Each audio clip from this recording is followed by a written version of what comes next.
দুর্গা দেবী একজন আইপিএস। কি বলতে পারি? Durga Devi is an IPS. Okay. ভাষা সংযত করো। কি বলা যায়? Mind your language. ওকে। সীমা ছাড়িও না। কি বলবো বা কি লিখতে পারি? Don't cross your limit. Okay. সততাই শ্রেষ্ঠ পন্থা। Honesty is the best policy. এটা কিন্তু একটু প্রভাব হিসেবে আমরা এটাকে ব্যবহার করি, মানে প্রবাদ বাক্য, যে সৎ থাকো তাহলেই তোমার জীবনে সব কিছুই সুন্দর হবে। ওকে, এই জন্য বলা হয় honesty is the best policy. আমি চাই না কেউ আমাকে বিরক্ত করুক। আচ্ছা, এখানে দেখুন ইংরেজিটি লিখেছি I don't want to disturb me. Don't want মানে কি চাই না, আর ডিস্টার্ব মানে বিরক্ত করা, ওই জন্য সেন্টেন্সটা লিখেছি I don't want to disturb me. তোমাকে আমার বলা উচিত ছিল। You should have told me. যেহেতু উচিত কথাটা ব্যবহার করা হয়েছে ওই জন্য আমি এখানে ইউ শুড লিখেছি। ওকে, এই জন্য পুরো বাক্যটি লিখেছি you should have told me. Amal বিমলের থেকে বুদ্ধিমান। Amal is more intelligent than Bimal. এখানে ডিগ্রিকে ইউজ করা হয়েছে comparative degree, more intelligent. Positive degree intelligent, comparative more intelligent, and superlative degree হচ্ছে মোস্ট ইন্টেলিজেন্ট।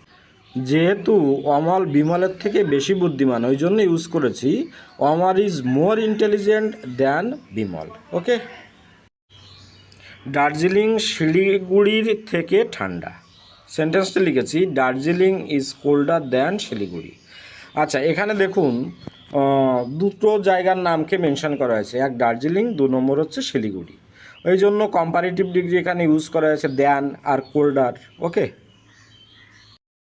কলকাতা পশ্চিমবঙ্গের সব থেকে বড় শহর। কি লিখেছি? Kolkata is the largest city in West Bengal. Okay, এখানে দেখুন লার্জেস্ট কথাটি ব্যবহার করা হয়েছে। ঠিক আছে, লার্জের সুপারলেটিভ ডিগ্রি হচ্ছে লার্জ, লার্জার, লার্জেস্ট।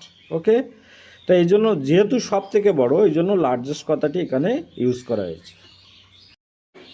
রাম শ্যামের থেকে বড়। রাম ইজ ওল্ডার দ্যান শ্যাম। এখানে দেখুন 2 ভাইয়ের মধ্যে তুলনা হচ্ছে রাম আর শ্যাম, তাহলে যেহেতু শ্যামের থেকে রাম বড় ওই জন্য কী লেখা হয়েছে? ওল্ডার। ওকে, দ্যান এটা কিন্তু কম্পারেটিভ ডিগ্রি। রোহিত তার ভাইয়ের থেকেও সাহসী। কি লিখেছি ইংরেজিটি? Rohit is braver than his brother. তাহলে এখানে দেখুন যেহেতু দুজনের মধ্যে তুলনা, রোহিত আর তার ভাইয়ের মধ্যে তুলনা হচ্ছে ওই জন্য বেশি সাহসী বোঝাচ্ছে, এই জন্য ব্রেভের কম্পারেটিভ ফর্মটাকে ব্যবহার করেছি। ওকে, তাহলে ভিডিওটি আজকের মতো এখানেই শেষ করছি। আশা করি আপনাদের একটু হলেও হেল্পফুল হবে।